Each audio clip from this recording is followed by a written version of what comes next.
Hello friends, have a great day to you.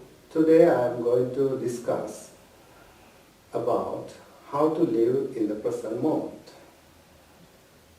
Namo tassa bhagavato arahato samma sambuddhassa. Homage to the fully enlightened Buddha, the Blessed One. So, as human beings, we are living either in the past or future. We like to stuck in our memories, or our attention is always move forward to future, and we are worried and we are so anxious. And today, if you take the Europe and the America, many, even in Asia, because this fast-changing lifestyles has bring so much anxiety, so much distress, so much depression to the people. So it's the depression and the anxiety and the stress is spreading like an epidemic in a very high rate among the young, even among the school children, because of the pressure and the social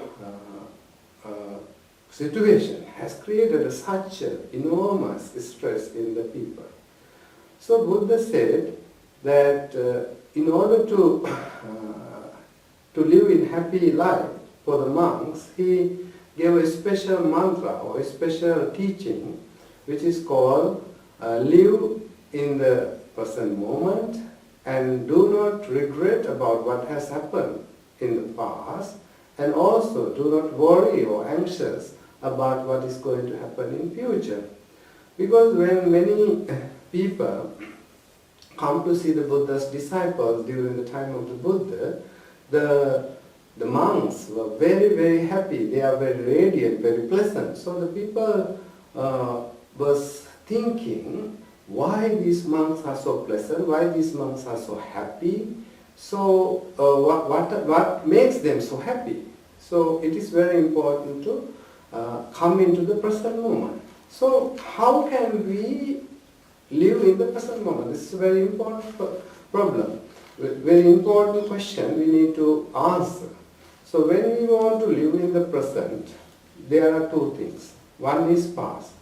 I met many people when I was traveling in Italy and many other countries, young people, even while in the past, it may be I'm traveling in the train. Sometimes I discuss with the people about their problems. Sometimes they themselves, after a little chit-chat, they discuss with their problems. Some people cannot sleep, some people cannot do their jobs because of the anxiety and stress.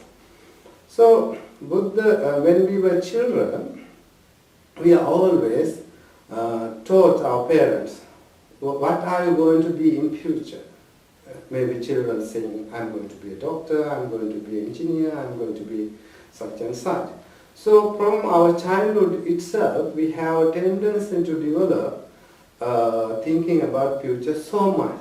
So there's no wrong or there's no something bad you are thinking about the future.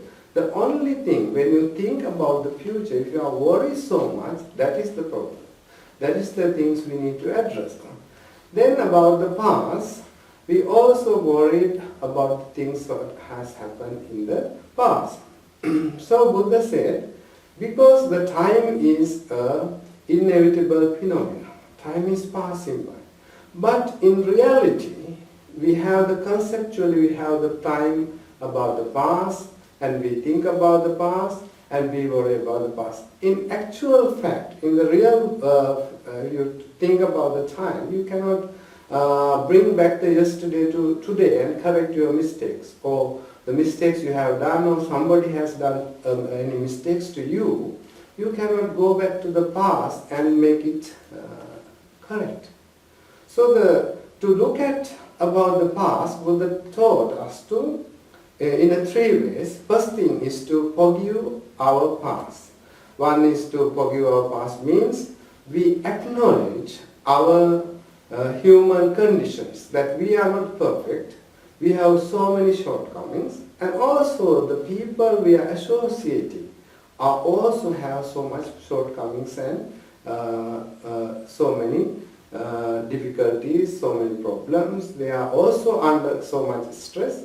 So they might say something, they might do something very harmful to you, very bad to you. So still, we need to understand they are either motivated by greed or hatred or even delusion. They don't, sometimes people do heinous crimes they don't know at the time of doing because they are so possessed, so obsessed by the past thinking or the anger or about the last or whatever.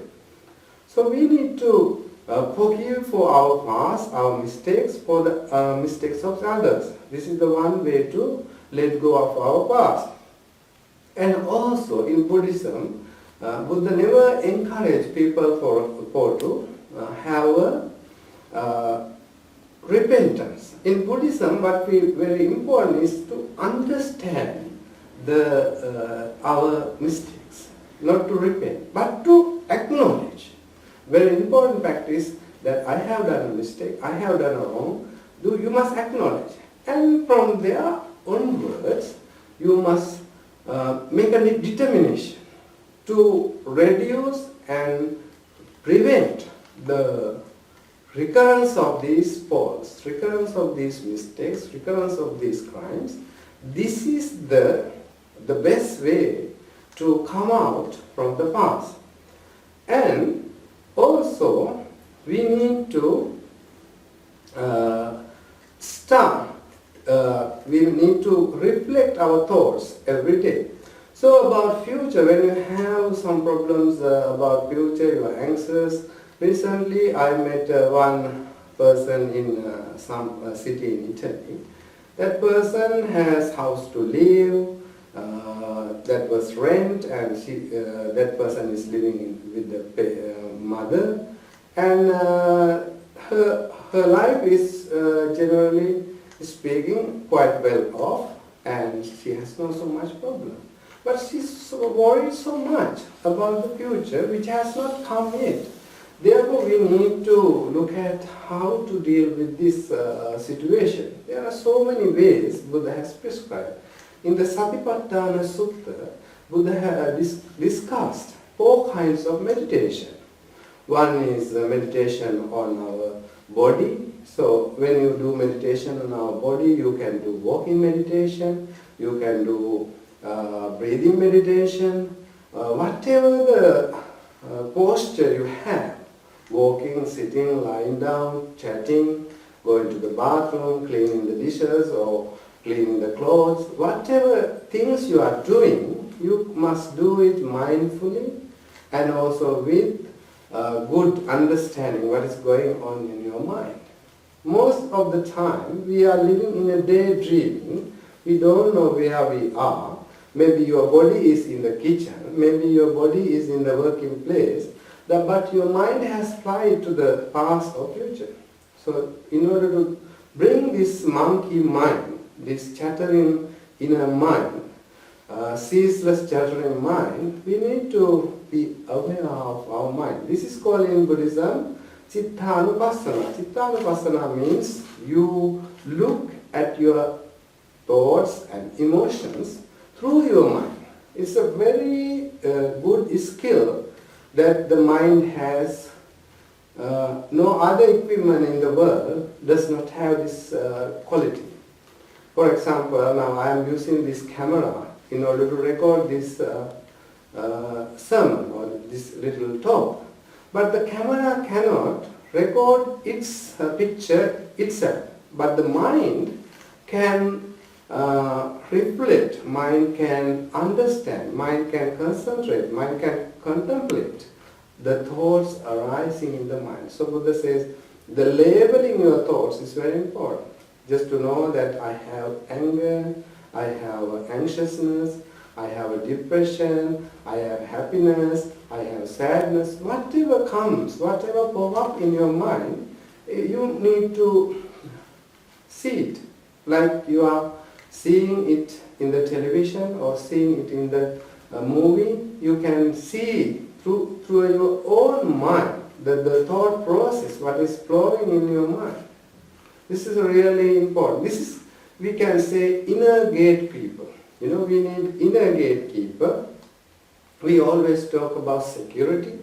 Even computer has a virus and guard and all these things. But we need inner security for our mind. So each moment when the thought arises, then and there. Another way is to scan your body. We have in our body so many sensations are arising in our body. And we can aware if there's a headache, if there's an ache in your legs, ache in your back, or ache in your hand, any pleasant sensation in your body, whatever it is arising, you can bring back to these sensations that is arising in your mind. So that means you are live here and now. And another way is to practice the breathing meditation, which is one of the best tools we can use to live in present moment, because the breathing is happening right now. Because it's a ceaseless process. It won't stop until we die. So no matter what happens, we can pay attention to our breathing. Even when you are waiting for the traffic or even waiting in the bus or the train, you may try to have few breathe, deep breath. And even yoga can be used, exercises can be used. Anything you are doing, if you can do it mindfully, you can bring back to your mind into the present moment. That will help you to ease the confusion, the anxiety, and the depression. So dear friends, try to develop these methods and get rid of all the sufferings or all the stress you are having. May you have peaceful and blessing life. May the Buddha, Dhamma, and Sangha guide you and protect you and bless you. Thank you so much.